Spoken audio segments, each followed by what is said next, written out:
야, 오늘도 말씀 속에서 우리를 찾아오신 하나님 만날 수 있기를 축복합니다. 이제 4월이면 제22대 국회의원 선거가 있죠. 그래서인지 요즘 뉴스에 헤드라인을 장식하는 그런 뉴스는 온통 정치 이야기뿐입니다. 그만큼 국민들도 관심이 많고 또 주시하고 있다는 이야기겠죠. 그도 그럴 것이 향후 대한민국의 미래와 운명을 결정할 아주 중요한 선거이기 때문입니다. 그런데 매번 있는 일입니다마는 이맘때만 되면 정치인들이 선거를 앞두고 이리저리 이합집산하는 모습들을 볼 수 있습니다. 물론 정치적으로 뜻을 같이 하는 사람들, 지향하는 바가 같은 사람들끼리 모이는 것 당연한 일이죠. 그래서 나름 자기들 그 정체의 그 선명성을 눈에 띄게 하기 위하여 색깔로 홍보하기도 합니다. 하지만 때로는요, 오직 공천만을 위해서 어떤 분명한 정치적 이념도 없이 소신도 없이 그렇게 움직이는 분들도 많이 있어요. 자, 그렇다면 우리 그리스도인은 어떻습니까? 저와 여러분들은 이 세상 속에서 도대체 어떤 가치와 목적과 어떠한 그런 방향성을 가지고 살아가고 있습니까? 그리고 이 세상 사람들은 과연 무엇으로 저와 여러분을 그리스도인이라고 불러주고 있습니까? 누가는 지난 8장에서 스데반이 죽고 난 이후에 예루살렘 교회에 불어닥친 그 큰 박해로 인해서 많은 그리스도인들이 예루살렘을 떠나 주변으로 뿔뿔이 흩어졌다고 말하고 있습니다. 표면적으로 보면은 교회가 맞이한 엄청난 위기 맞습니다. 이대로 이제 막 시작하는 예루살렘 교회가 무너지는가 싶기도 합니다. 하지만 사실은 주님의 그 명령대로 복음이 예루살렘과 유대와 사마리아와 땅끝까지 증거되게 하시기 위한 하나님의 큰 그림 가운데 있는 일이었어요. 실제로 그렇게 흩어진 사람들이 가는 곳마다 복음을 전했기 때문이죠. 여러분, 여기서 알 수 있는 것이 있습니다. 저와 여러분들의 삶이 하나님의 절대 주권 속에 있음을 확신한다면 그 어떤 상황 속에서도 흔들릴 필요가 없는 줄 믿으시기를 바랍니다. 오히려 나의 끝이라고 생각되는 그 지점, 하나님이 일하실 새로운 시작인 것을 믿음으로 받아들이시고 또 하나님 행하실 일을 마음껏 기대할 수 있기를 주의 이름으로 축복합니다. 한마디로 당장 눈앞의 일로 일희일비할 필요가 없다는 거예요. 자, 그런데 그렇게 흩어진 사람들 중에 베니게와 구브로와 안디옥까지 이르게 된 사람들이 있었어요. 베니게는 페니키아라고도 부르죠. 이스라엘 위쪽 그 지중해 연안에 있는 그런 나라입니다. 여러분들이 성경에서 흔히 접했던 두로와 시돈이 있는 그 지역이고 지금의 레바논에 속하는 그런 지역입니다. 구브로는 그 베니게에서 맞은편 바다 한가운데 있는 섬이에요. 오늘날은 키프로스라고 알려져 있고 오늘 본문의 바나바의 고향이기도 합니다. 아울러 안디옥은 그 성경에 보면은 이 특별히 사도행전에 두 개의 안디옥이 나옵니다. 하나는 지금의 튀르키예 지역 소아시아에 있는 비시디아 안디옥이 있고요. 또 하나는 오늘 본문의 시리아 안디옥입니다. 이 시리아 안디옥 AD 1세기에 로마 그리고 알렉산드리아에 이어서 세 번째로 로마 제국 안에서 컸던 아주 큰 도시였어요. 자, 그런데 박해로 이곳까지 오게 된 그리스도인들이 여기서도 복음을 전하게 되었다는 겁니다. 중요한 것은 이곳에 사는 유대인에게만 전했다는 거예요.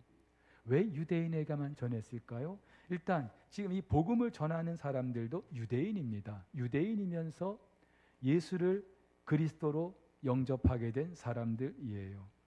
자, 물론 낯선 타국에 가서 반가운 사람이 동족이겠죠. 유대인이니까 유대인에게 복음을 전할 수 있습니다. 하지만 여기서 말하는 것은 좀 다른 이유가 있어요. 지난주에도 말씀을 드렸다시피 예수를 그리스도로 메시아로 받아들이긴 했습니다마는 하나님의 구원은 자기들 유대인에게만 있는 것으로 생각을 했던 거예요. 그렇기 때문에 이들은 박해로 흩어진 곳에서도 다른 사람들이 아니라 유대인들에게만 복음을 전했던 것입니다. 하지만 모두가 다 그랬던 건 아니죠. 그들 중에 구브로와 구레네 몇 사람은 안디옥에 사는 헬라 사람에게도 복음을 전했다고 합니다. 구레네는요, 지금의 북아프리카 지역의 리비아를 말하는데, 성경에서 예수님의 그 십자가를 억지로 지고 갔던 그 시몬의 고향이 바로 이 구레네죠. 혈통은 히브리 사람, 유대인이에요. 근데 이 구레네에서 나고 자란 사람들, 일명 디아스포라 유대인이죠. 예루살렘의 박해 때 이곳까지 흩어져서 내려오게 된 겁니다.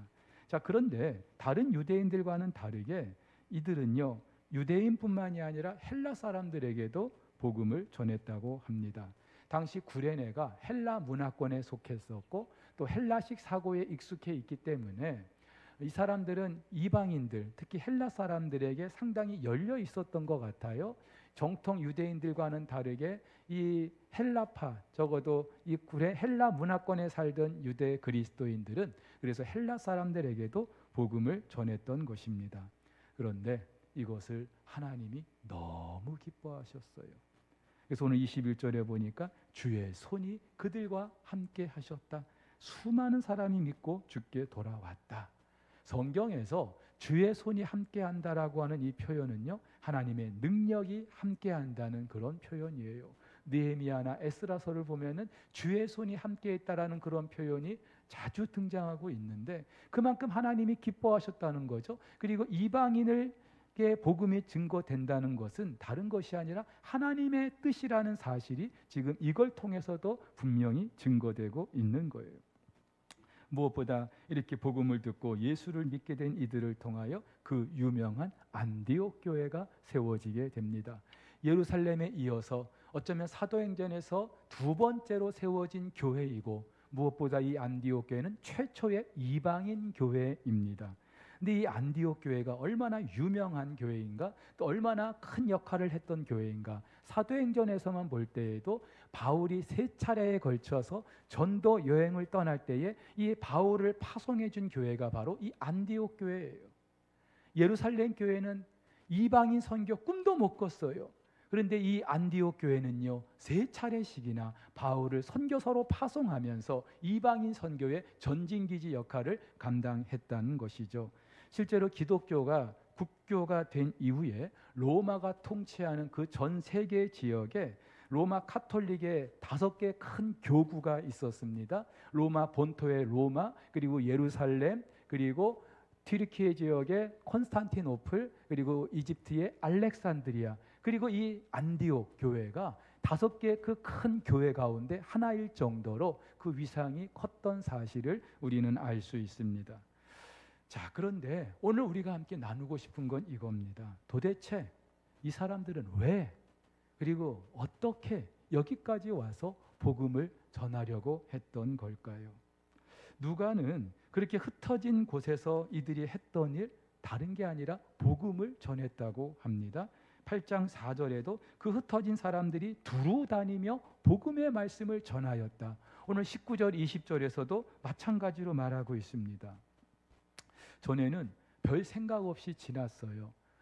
예루살렘 교회에 큰 박해가 있었고 그래서 이 사람들이 흩어져서 복음을 전했구나. 그 정도로만 그냥 별 생각 없이 생각했어요. 그런데 한번 곰곰이 생각을 해봤습니다.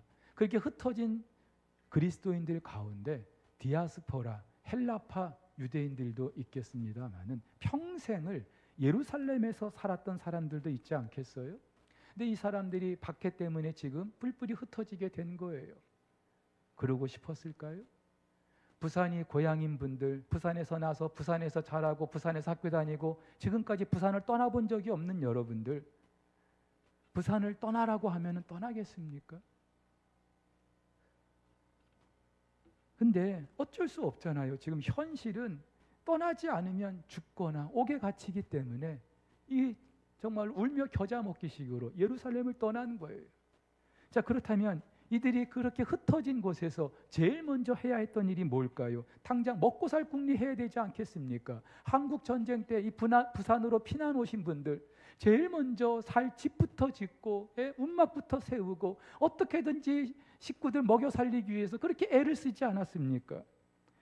이들도 다시 돌아갈 날을 기약하면서 살 집을 짓고 땅을 일구고 일거리를 찾아야 되지 않겠습니까? 근데 이게 과연 쉬운 일이겠습니까? 미국의 이민간 1세대들, 그들이 자리를 잡기까지 얼마나 고생을 많이 했는지 영화 미나리를 통해서도 우리는 잘 알 수 있었어요. 그렇다고 이들이 뭐 종교 지도자들이거나 예루살렘 교회 사도들이거나 하면은 또 이해가 돼요. 근데 누가는 지금 이들의 이름조차 말하고 있지 않습니다. 한 가지 분명한 사실, 이들은 예루살렘 교회의 지도자들이 아니었다는 사실이에요.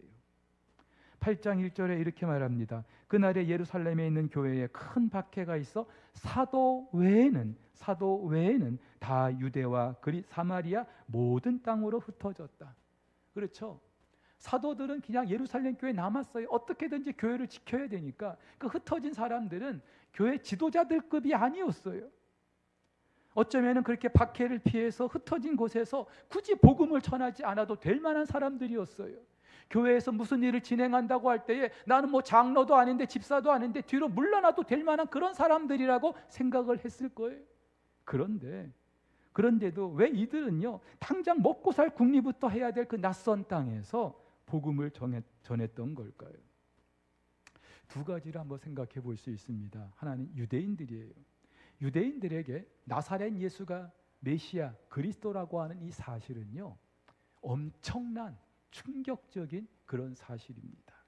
당시 경건한 유대인들은 성경에 예언된 그 메시아를 평생 기다리고 있었어요.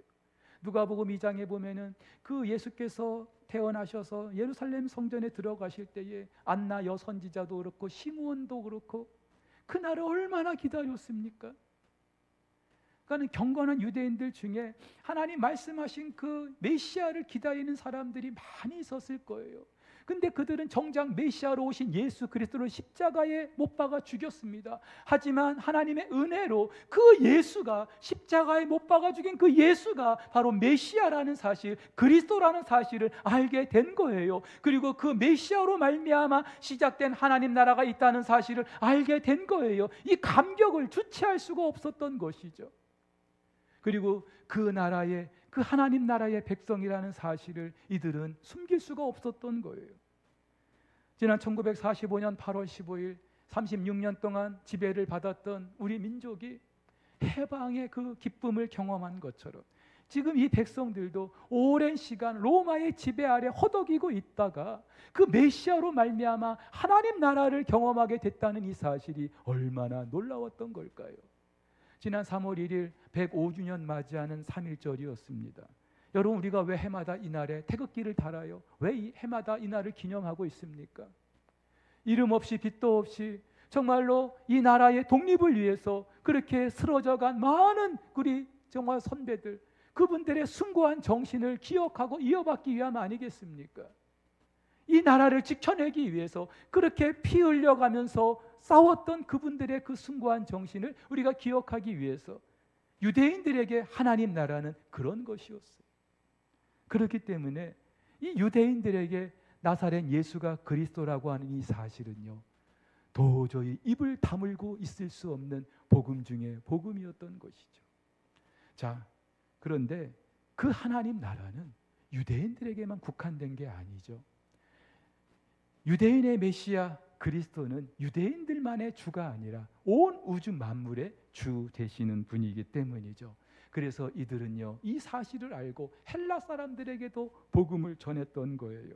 당시 이 안디옥이라는 도시는요, 헬라 사람이 세우긴 했습니다마는 인구가 약 50만에서 80만 정도 됐다고 합니다. 근데 지금 미국처럼 이주민의 도시였어요. 세계 각지에서 몰려든 그 사람들로 구성한 그런 도시였는데, 심지어는 페르시아나 인디아나 저 중국에서 온 그런 동양인들도 있었다고 합니다. 자, 이 사람들이 이 안디옥까지 온 이유가 뭘까요? 살기 위해서 아닐까요? 먹고 살기 위해서 어떻게든지 살아야 되겠다고 그렇게 생각을 하지 않았겠습니까? 그렇기 때문에 이들에게 지금 뭐 나사렛 예수가 그리스도다, 메시아다, 사실 큰 감동이 없었을 거예요. 도전이 없었을 거예요. 유대인들이 아무리 예수가 우리의 그리스도야, 메시아야 그렇게 외치고 다녀도 별 감동이 없었을 거예요. 니들끼리 그래, 니들의 메시아지, 니들의 구원자지. 하지만 예수는 유대인들만의 메시아가 아니었죠. 그래서 오늘 20절에 보니까 이 헬라 사람들에게는요, 주 예수를 전했다 그렇게 말합니다. 19절에서 유대인들에게 말씀을 전했다, 헬라어로 로고스, 복음을 전했다는 건데 20절에서는요 주 예수를 전하였다, 원문에는 주 예수의 복음을 전하였다 그렇게 말하고 있어요. 근데 여기서 한 가지 특징적인 것이 그 예수를 뭐라고 말합니까? 주라고 말하는 거예요. 이 주 헬라어로 큐리오스라고 하는데 보통 한 집안의 가장이나 공동체의 수장이나 좀 권위 있는 사람을 일컫는 말이죠. 우리가 우리식으로 하면은 주인님 또는 주군 이렇게 부르는 말이 될 거예요. 그러다가 어느 순간부터 신을 부르는 그런 호칭으로 부르게 되었고, 그래서 유대인들은요 여호와 하나님을 감히 부를 수가 없었어요. 신성 모독이라고 여겼기 때문에 구약에서도 이 사람들은 그 여호와를 아돈, 주인이라고, 아돈이 그 나의 주인이라고 그렇게 불렀어요. 이 아돈, 주라는 말이 헬라어로 큐리오스, 주라는 말로 번역이 되면서 이 헬라권 세계 유대인들도 그 여호와 하나님을 주라고 불렀던 거죠. 그러면서 당연히 이 그리스도인들, 하나님의 아들 되시는 예수를 주라고 불렀던 거예요. 근데 문제는 서기 1세기서부터 로마의 황제들이 자기를 신격화하기 위해서 자기만을 큐리오스라고, 주라고 부르게 했다는 것이죠. 그리고 이걸 거부했던 초대 1세기 그 그리스도인들, 이것 때문에 황제 숭배를 거부한다는 그 명목으로 많은 박해를 받을 수밖에 없었던 겁니다. 근데 지금 이 안디옥에 헬라 사람들에게 누가요? 예수가 뭐라고요? 주, 큐리오스라고 지금 전하고 있는 거예요. 지금 이 헬라 사람, 이 안디옥에는 헬라 사람들의 주는 누구예요? 로마의 황제예요. 그런데 다름이 아닌 나사렛 예수가 큐리오스다, 주다 그렇게 지금 전하고 있는 거죠. 자칫 체제를 부정하는 엄청난 그런 위험의 부담 가중되는 그런 일인 거예요. 여러분, 그런데도 이들이 목숨을 내걸고 생명을 내걸고 예수를 주라고 그렇게 전할 수 있었던 이유가 뭘까요? 분명한 확신이 있었기 때문이죠. 어떤 확신이요? 예수야말로 온 우주 만물을 창조하신 분이시고 우리를 죄에서 구원하신 분이시고 그리고 장차 오셔서 세상을 심판하실 그 분이라는 이 사실을 이들은 누구보다 분명히 알고 있었던 거예요. 무엇보다도 그 예수께서 이루실 그 하나님 나라, 그 하나님 나라가 우리가 정말로 소망하고 기대해야 될 그 나라라고 하는 사실, 그 예수가 우리의 인생의 운명을 좌지우지할 분이라는 사실을 이들이 알고 있었던 것이죠. 여러분, 실제로 이런 사실은요, 기원전 6세기 세계를 제패했던 바벨론의 느부갓네살 왕, 어느 날 한 꿈을 꾸게 되죠. 그런데 거대한 신상이 꿈을 꿉니다. 머리와 어깨와 가슴과 그리고 배와 넓적다리와 다리 각각 다른 금속으로 돼 있는, 그런데 그 각각의 금속이 상징하는 나라가 있죠. 머리는 바벨론이고 그리고 가슴은 페르시아고 그리고 배는 헬라 세계를 말하고 넓적다리는 로마를 말하고 그리고 나머지는 이제 세계 열국을 의미하는 거예요. 그런데 손대지 않은 돌이 날아와서 이 신상을 쳐서 가루로 만들어 버리는 거예요. 손대지 않았다는 것은 사람에 의해서 지금 된 것이 아니라 하나님에 의한 것을 말하는 것이죠. 태산을 이루게 된다는 것은 앞으로 이루게 될 하나님 나라를 말하고 있는 거예요. 근데 이 손대지 않은 돌이 누구입니까? 바로 예수 그리스도인 줄로 믿습니다. 예수 그리스도를 통하여 장차 하나님께서 이루실 그 나라를 이미 하나님께서는 몇백 년 전, 몇천 년 전에 이방의 그 한 왕의 꿈을 통하여 보여주신 거예요. 실제로 그 꿈대로 됐어요. 바벨론 물러가고 페르시아도 물러가고 헬라도 물러가고 로마도 역사의 뒤안길로 다 사라져 버렸어요. 그 꿈의 내용대로 됐어요. 그리고 앞으로도 그렇게 될 거예요. 자, 그렇다면 여기서 우리는 진지하게 한번 물어야 합니다. 지금 세계를 호령하는 강대국들이 있습니다만 언젠가는 역사의 뒤안길로 사라져 버리게 될 거예요. 그렇다면 과연 무너지지 않는 영원한 나라는 무엇인가? 물어야 돼요. 그리고 나는 내 운명을, 내 이 세상에서의 그런 운명뿐만이 아니라 영원한 내 운명을 과연 누구에게 맡길 수 있는가? 그리고 과연 누가 나의 주인인가? 우리는 물을 수 있어야 하는 줄 믿습니다. 여러분, 이 질문은요, 이 땅에서 돈 몇 푼 더 버는 것과 비교할 수 없는 거예요. 높은 곳에 올라 성공과 출세를 누리는 것과도 비교할 수 없는 거예요. 그렇다고 이 질문에 대한 답은요, 내가 석박사 학위를 취득해야만 알 수 있는 것도 아니에요. 오늘 성경을 보니까 누가는 이름도 밝히지 않은 그런 뭇 그리스도인들이 이 사실을 알았다고, 그래서 그들이 예수가 주 되심을 전할 수 있었다라고 고백하고 있는 겁니다. 그리고 당시 헬라 사람들은 이들을 일컬어 비로소 그리스도인이라 불러주게 되었다는 겁니다. 오늘 본문의 그리스도인, 헬라어로 크리스티아노스라고 하는데 한마디로 하면 그리스도를 따르는 사람들, 그리스도에게 속한 사람들을 말합니다. 여기서 크리스천이라는 말이 유래가 된 거예요. 미국 사람들 아메리칸이라고 부르듯이, 우리 한국 사람을 코리안이라고 부르듯이 그리스도를 따르는 사람들, 그리스도에게 속한 사람들, 크리스티아노스, 그리스도인이라고 불러주었다는 거예요. 근데 사실 그들이 단지 그리스도를 따르기 때문에 이 말을 붙여준 것이라기보다는 처음에는 좀 이들을 조롱하고 경멸하기 위한 그런 의도도 있었다고 합니다. 왜냐하면요, 당시 헬라 사람들 눈에 보기에도 이 그리스도인들 가짜나 보였거든요. 지금 로마가 세계를 주름잡고 있고 로마의 황제가 절대 권력을 가지고 있는데 예수가 큐리오스라고 그렇게 외치고 다니는 저 모습을 보니까 너무나 한심한 거예요. 가짜는 거예요. 여러분, 지금도요, 우리 그리스도인을 곱지 않게 보잖아요. 세상은요, 예수 믿으면 밥이 나오냐 돈이 나오냐, 예수쟁이라고 그렇게 놀리지 않습니까? 경멸하지 않습니까? 이유가 있어요. 그들이 보는 세상은 눈에 보이는 이 세상이 전부이기 때문에, 그 이상을 볼 수가 없기 때문에, 예수로 말미암아 우리에게 허락된 그 하나님 나라를 볼 줄 못하기 때문에, 그래서 그들은요, 이 예수쟁이라고 그리스도인이라고 그렇게 경멸할 수밖에 없었던 거예요. 제가 한 번은 식당에 가서 밥을 먹는데요, 옆자리에 한 젊은 엄마들이 몇이서 밥을 먹으면서 이야기를 하고 있어요. 근데 식사 내내 그들이 하는 이야기가 귀에 참 거슬렸어요. 이제 초등학교 아이를 둔 부모들 같은데 도대체 우리 아이 학원을 어디에 보내야 되는지, 학원비가 얼마나 되는지, 그리고 요즘에 집값이 어떤지, 그리고 어디에 투자해야 돈을 벌 수 있는지, 밥 먹으면서 하는 얘기들이 다 그런 얘기인 거예요. 뭐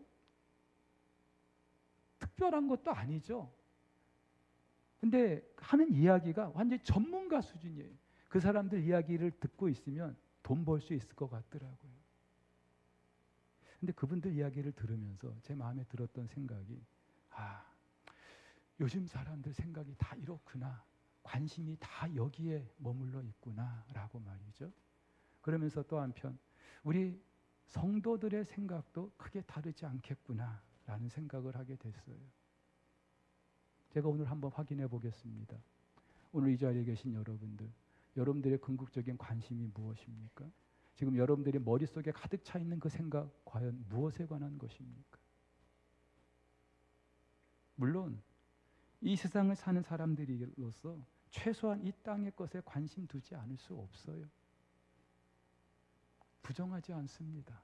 그게 나쁜 것도 아니에요. 근데 한번 진지하게 우리가 물어봐야 되는데, 그냥 최소한의 관심을 두는 그 정도를 넘어서서 내가 이 땅의 것에 관심을 두는 그 이유가 무엇인지, 내가 왜 이토록 지금 이런 문제에 얽매여 있는지, 내 머릿속을 온통 왜 이런 것들이 지배하고 있는지, 이 세상이 전부인 줄 아는 사람들처럼 어쩌면 나 역시 이 세상에서 뭔가 승부를 내보려고 지금 살아가고 있는 건 아닌지, 예수로 말미암아 우리에게 주어진 새로운 나라가 있는데 나는 여전히 이 세상 나라에 얽매여서 이 세상 나라가 전부인 것처럼 오히려 이 세상 나라에서 잘 살고 잘 먹기 위해서 예수의 이름을 붙들고 있는 건 아닌지, 도대체 그렇다면 내 믿음의 정체는 무엇인지 우리는 다시 한번 질문을 해야 될 것입니다.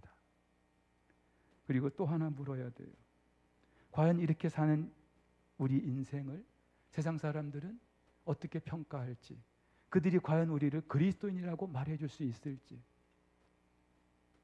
여러분, 우리가 세상에서 인정받기 위해서 신앙생활하는 거 아니에요. 하지만 저와 여러분이 그리스도인이라고 할 때 적어도 그리스도에게 속한 사람들, 그리스도의 종, 그리스도의 것이라는 말이죠. 그렇다면은 어떻게든지 저와 여러분들의 삶 속에서 저와 여러분들의 주인이 누구인지 드러날 수밖에 없는 거예요.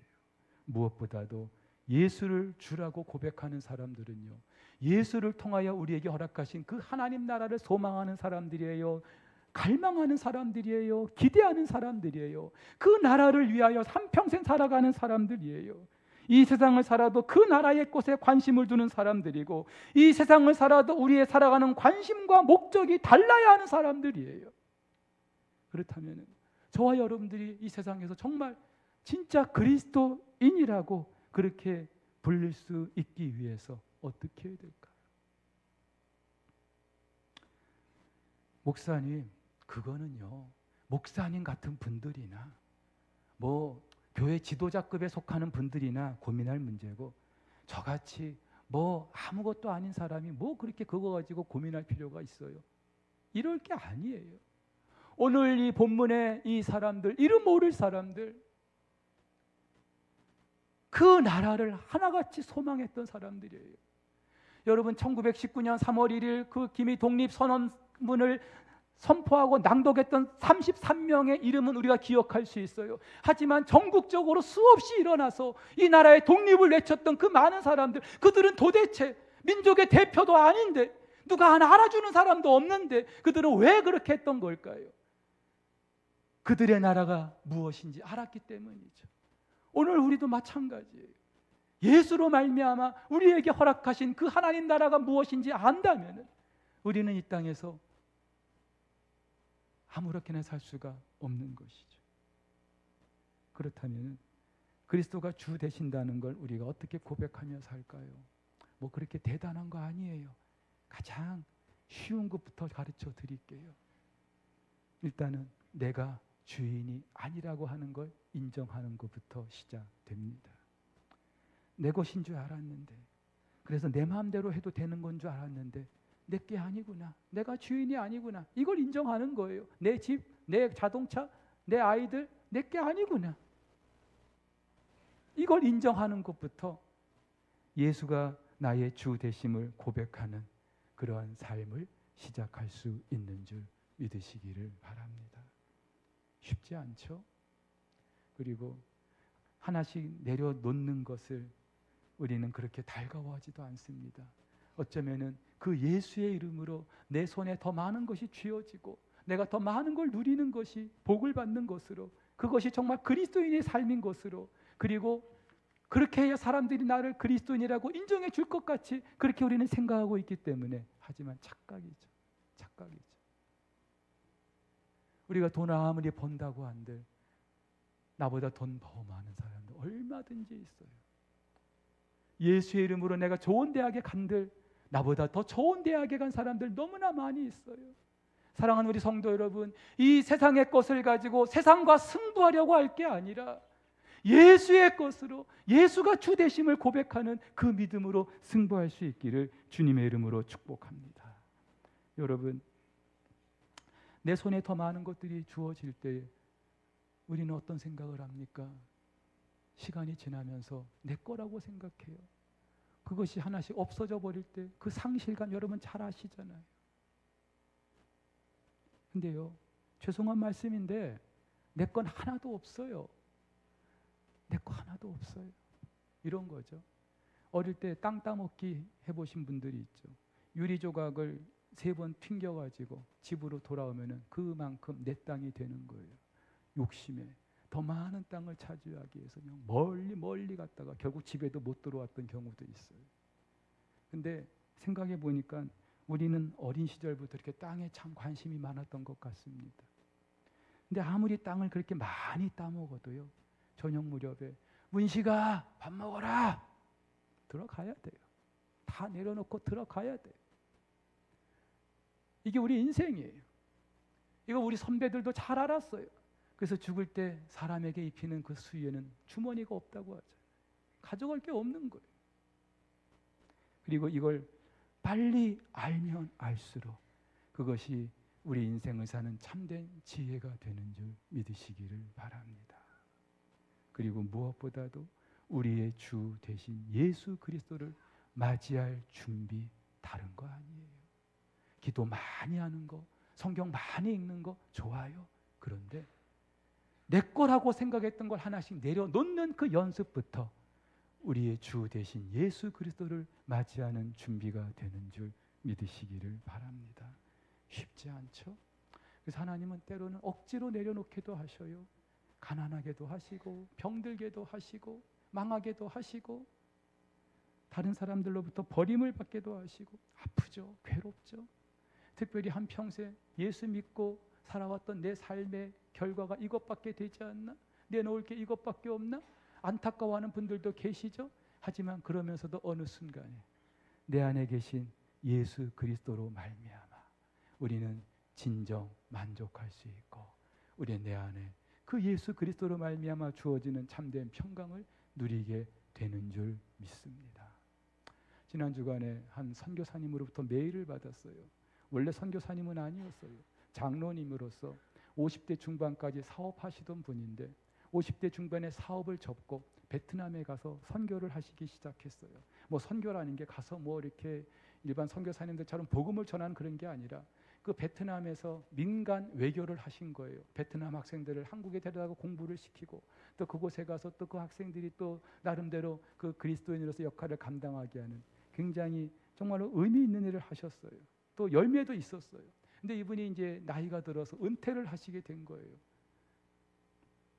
그러면서 여러분 은퇴를 하신 분들은 공감하잖아요. 현역에 있을 때는 그래서 내 손으로 뭔가를 할 수 있어서 그리고 뭔가를 내 뜻대로 할 수 있어서 괜찮았는데 이제는 다 내려놔야 되잖아요. 이분도 그런 상실감이 굉장히 컸던 것 같아요.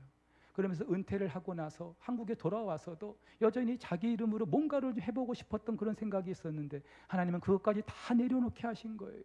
그래서 이분이 고백하시기를 그 모든 걸 내려놓을 때 상실감 이루 말할 수 없었지만 대신에 하나님께서 내 안에 가득 차게 되었습니다 라고 말이죠.